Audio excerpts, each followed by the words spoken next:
it France that should be doing more to prevent these crossings? Well, joining us now is former MP Anna Soubry, who says, don't blame the French.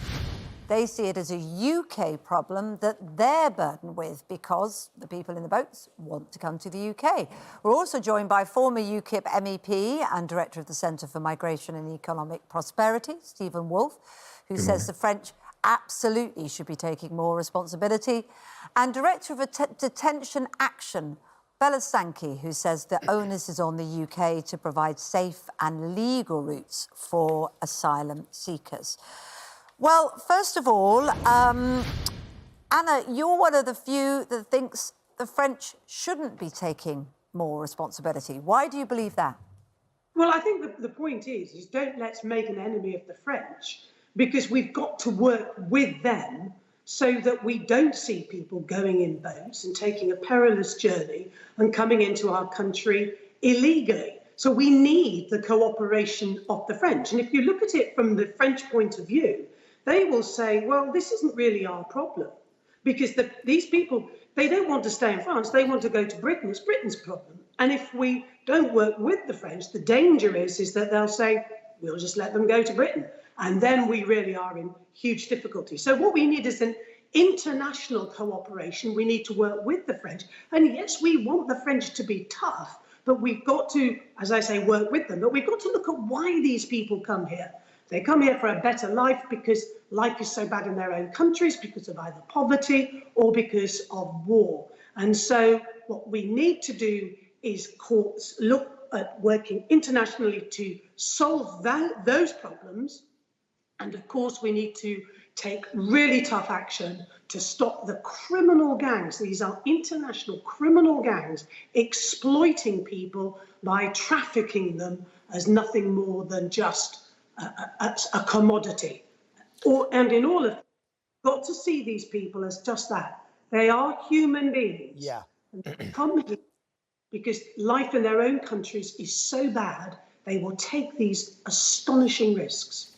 Well, Stephen, when you hear what Anna's saying, and as she is rightly pointing out, and a lot of our viewers are saying, we've got to understand, for them to go to these lengths, for those 8 men that we saw yesterday to pile into that tiny little Zodiac that was barely above water, to take that risk to cross that incredibly busy shipping channel. Now, fortunately, it was a calm day yesterday, but they get their window to do it, and it could have been much heavier, and they could have ended up in the water. It's an extraordinary risk for them to take to get here, to turn around and say, look, the French need to be doing more. You know, surely it's about an effort between both sides of the channel to make this work. Well, let's begin by saying the French government's inaction to stop the migrants leaving France is not only reprehensible, but it's actually aiding and abetting the multi-billion-dollar organised crime and migrant trafficking rings that exist all the way across the globe. And that is the great crime here. What we're doing is accepting criminality and allowing the $5.5 to $7 billion a year industry to thrive. Because the French government are not being strong enough and preventing the criminal actions of these gangsters by providing the boats, the clothing, and the ability for people to come over to the United Kingdom, they're simply allowing organised criminals to profit from this misery. But, Stephen, what is the motivation other than the moral, instinct to stop that criminal action? What is the motivation for them to invest time and money to patrol their shores when, as far as they're concerned, it's a problem that's leaving their shores? They're having to house the people while they're there. They're having to deal with them coming into the country to get to the UK. You can see how they would think, get on your way. Well, this is a motivation of passing the buck, which is why it's also not the action of a friend and a compatriot in the fight against organised crime and people trafficking. We know that they're doing so not only for financial reasons, they don't want to pay the cost of housing the people in camps. And remember, I was the first British politician to go to the 2014 opening of the camp in Sangatte when it was new, there in a cold, wintry December day. But they're also trying to prevent the political fallout in their own country, the support for the parties of Marine Le Pen. And thirdly, there is arguments and suggestions, whether this is true or not, only the Home Office will tell you, is whether deals are being made in the negotiations over Brexit. So this is actually quite strategic for them as well. So it's clever politics on their part. Oh, absolutely. Bella, try and sort of illustrate a way that this could work whereby these asylum seekers, these people that are getting onto these boats, don't feel that that's their only solution. Because if we can take that out of the scenario and offer them sort of an alternative hope for coming to the UK if they feel like that's their only choice, what does that look like? And is that even possible? Because as both Anna and Stephen have said, it's the criminal element of this, the organised crime, and these people that are manipulating these immigrants who are just desperate for a better life, that take thousands and thousands of euros off them to get them there, that are benefiting from this. So they've got no interest in trying to offer an alternative route, have they? You're absolutely right, Ben, that there are alternatives. This is a completely man-made problem, and it's actually the UK government that has been passing the buck for a really long time. This isn't France's problem.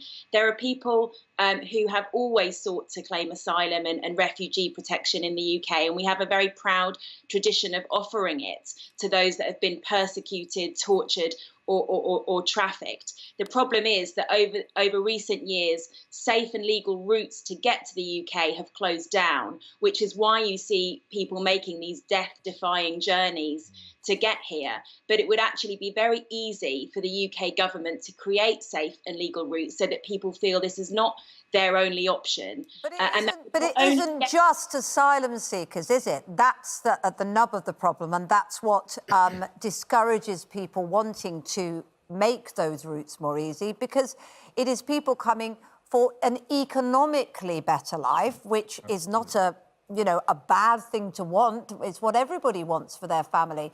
But I think there's many people in the UK that feels that we can't take on those people. Well, that's a claim that is often made. If you actually look at the statistics, the vast majority of those coming on these boats and those that claim asylum in the UK are people coming from Iran, from Syria, from Libya, from Sudan, from countries where clearly there are valid reasons to flee. And we actually saw last year that the majority of people claiming an asylum in the UK had those claims upheld at the first instance. So there is a bit of a myth that these people coming are bogus asylum seekers, and the point is that once they get here, it's not as though there is an automatic free pass. There's actually a very lengthy, complex and difficult system to prove your claim. So it's not the case that by creating safe and legal routes we would lose control of the situation at all. Far from it. We would end the chaos, end the criminality, which, as everyone agrees, is currently being exploited, and you would allow people to make safe journeys here, so that they're not re-traumatized, but in fact that they're given the opportunity to make their case. Stephen, a few of our viewers, there's a lot of anger about this. A few of our viewers saying that this is why should France do more? They've got absolutely no loyalties to us now. This is a direct result of Brexit, Rob's saying as well. Well, they didn't really have that much loyalty before Brexit. As I mentioned to you when I went to the Sandgate camps, they did no prevention of trying to stop people coming into the UK through the routes across the channel, through the tunnels. And when I was there, the British government were doing a huge amount of support to the French. We provided those very fences that you're seeing behind you in the pictures there. We provided money towards security. We worked with the EU in terms of the Organisation for the Multi-Finance Programme to try and prevent more funding towards the Med. So we've done a huge amount of funding for that. And yet the French government have really never stepped up to the plate to try and stop those people trying to get over to the UK in the way that they should do.